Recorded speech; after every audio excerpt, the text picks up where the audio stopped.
this is Jason from Horrific Nightmares, and welcome to the second episode of Ranked. Now, this time we're going to be talking about the Hannibal franchise. And we have 5 entries in the Hannibal franchise, so let's get started. Coming in at number 5, we have Red Dragon. Now, I don't hate any of these films. This is basically another version of Manhunter, which I prefer, and most people who know me know I prefer Manhunter to Red Dragon.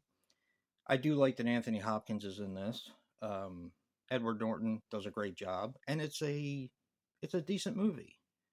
But like I said, I do prefer Manhunter, so let's see where that ranks in our franchise. Okay, coming in at number 4 is going to be Hannibal Rising. Now, this is my Blockbuster exclusive that has the exclusive deleted scenes that all the rest of them have. So it really doesn't offer anything. I talked about this with Joe, and he said, yeah, mine has that too, and it's not the Blockbuster one. But I do like the fact that it's from Blockbuster because it does bring back some memories of being there and renting stuff. So yeah, I am a big fan of Hannibal Rising. I think it's a fantastic prequel, and I think they did a really good job with it. So yeah, I like the guy that plays Hannibal. I like the story of him and his family when he's young is just heartbreaking, and it's interesting for me. So yeah. Okay, coming up next is Hannibal. Now, we did a controversial view on this. We ranked it for Franchise Frenzy, and I love this movie. Now, I know it doesn't have Jodie Foster in it, which was most people's problem. You know, they had the problem with Jodie Foster not coming back. Also, that Ridley Scott kind of changed the ending of the film as far as like the book goes. But I think that this is a brilliant film. I love the architecture. I love the landscape, the locations, the set pieces.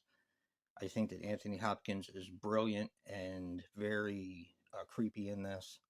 So yeah, this one has always been a favorite. I'd never read the book, so I didn't know about the change. So I guess that's why it never really bothered me. The only thing that did bother me at first was the fact that Jodie Foster didn't come back. Yeah, and that's Hannibal. All right, coming up next is Manhunter. This is the other side to Red Dragon, and I I love this movie.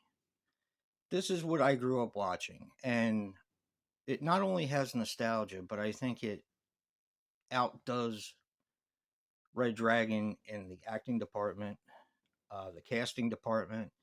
I think William Peterson is great in this. I like Brian Cox as Hannibal Lecter. Um, Tom Noonan as our killer, our deranged person in the film. I just I think this is a great film, and it's a shame because not many people really give it the time of day. So yeah, they even had to say Hannibal Lecter's legacy of evil begins here, superior to the Silence of the Lambs. I don't know about that, but I think it's a great film. I really do. So yeah. And coming in at number 1, of course, is Silence of the Lambs. Now, I do love Manhunter. In some ways, I think in my opinion, it's a better film. But there are things about Silence of the Lambs that I think are brilliant. It's a great, a lot of people don't call it horror, but I do. I think it's a great horror movie. I think calling it a thriller was a way for them to get out of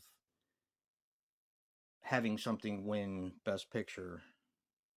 I think it won Best Picture. Yeah, Best Picture as a horror movie. So let's call it a thriller. It's a horror movie for me.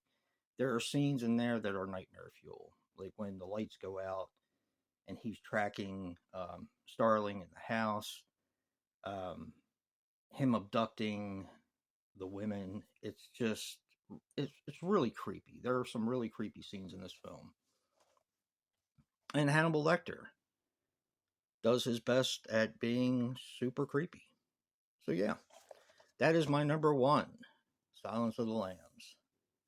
Thank you all for watching. Don't forget to check out Joe's ranking for the Hannibal franchise. And remember, guys, physical media matters. And until next time, peace.